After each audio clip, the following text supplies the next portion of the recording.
Hello, welcome to Box Pride. Thank you for tuning in. In this video I'm talking about the huge fight that's happening this weekend between Timothy Bradley and Manny Pacquiao, with Bradley putting his world title on the line. This is obviously a rematch, their second fight, with Timothy Bradley getting the decision in the first fight.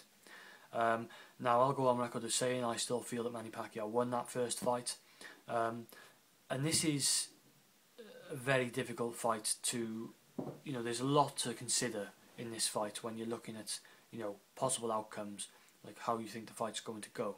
And it's a very, one would say it's a close fight, to say the least. Okay, so let's first of all look at, start this off by looking at what they've done since. Timothy Bradley has fought twice, I believe, since then. He fought Ruslan Provodnikov in an all-out war. That was a real battle, a war of attrition, and he was hurt in that fight. It was a very tough fight for Bradley, and one of those kind of fights you learn a lot from, and by pulling through it, hopefully he'll be all the more better for it, because he learned from that fight not to get pulled into a war with a puncher or a guy who likes a war like Provodnikov.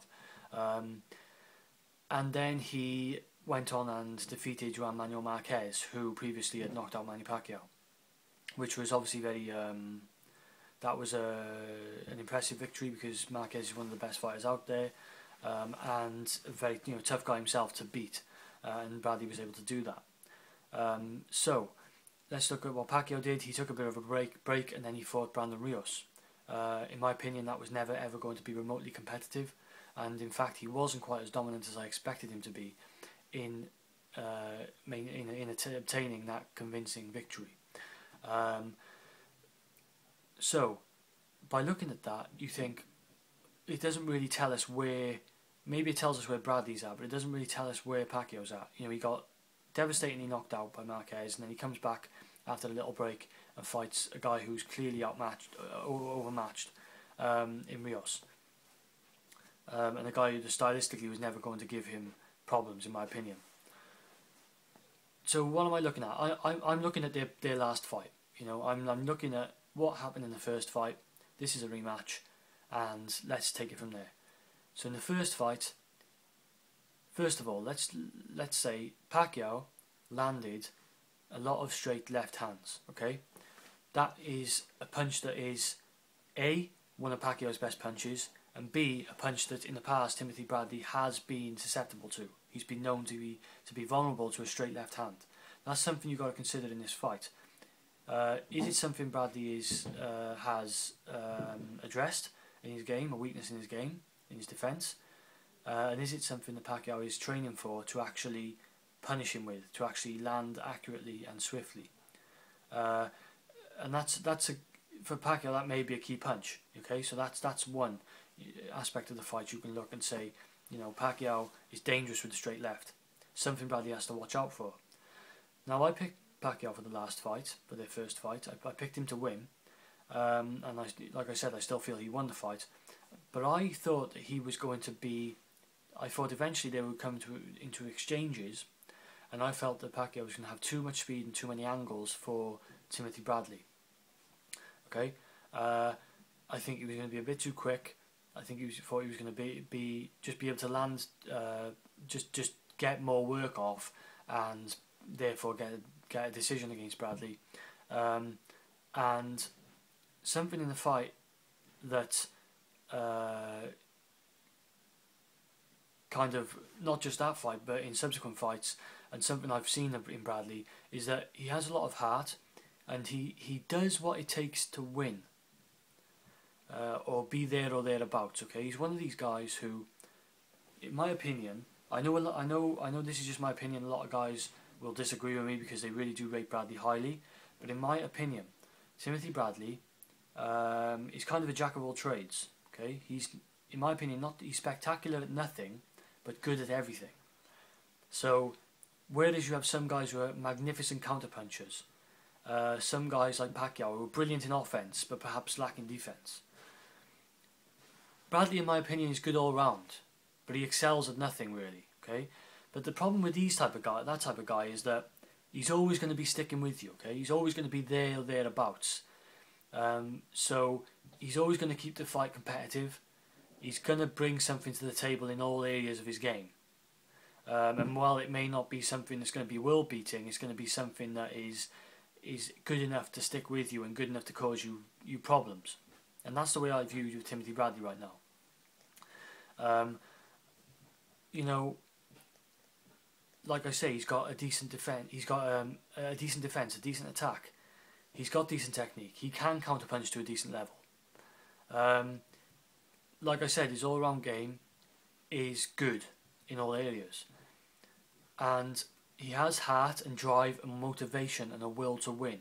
That's something that you can't really say that Tim Bradley lacks, is a heart and a will to win. He's got passion when he's in the ring. He will try and he'll try his best to pull through. You can't really see Tim Bradley quitting. He's strong. And in this fight, I'm picking Tim Bradley to win by decision. Okay? Now this is tough, because for a while I felt that Bradley wins the fight, and then recently I almost changed my mind and thought that Pacquiao would win the fight, and now I'm sticking to my original instinct, which is Bradley wins the fight by decision.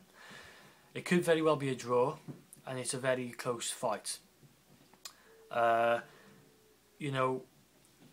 other thing that really had me thinking is in the first fight, Bradley hurt his foot at some stage, and they said that he was struggling after that, but he still was able to stay reasonably in the fight. He never got completely overwhelmed and completely outclassed. And if that's with a dodgy foot, which foot movement plays a big part in boxing, then I'm thinking if he can maintain, if he doesn't have any injury of such in this fight, throughout the fight, then he can be even more competitive.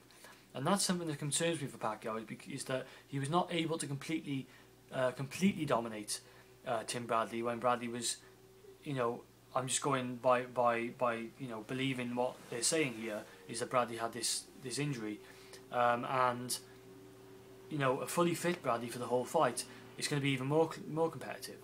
And the thing is, there is a blueprint on Pacquiao now in counterpunching. Bradley will have seen what Marquez can do to Pacquiao. He can run a similar sort of game plan, and while he may not be as accomplished a counterpuncher as Marquez, he's still probably good enough to implement some sort of plan along those lines and get some success with it. Early in the last fight, Pacquiao had a lot of success, and even Freddie Roach said that he feels that Bradley learned how to fight against Pacquiao in the second half of that fight. Well, I have news for you.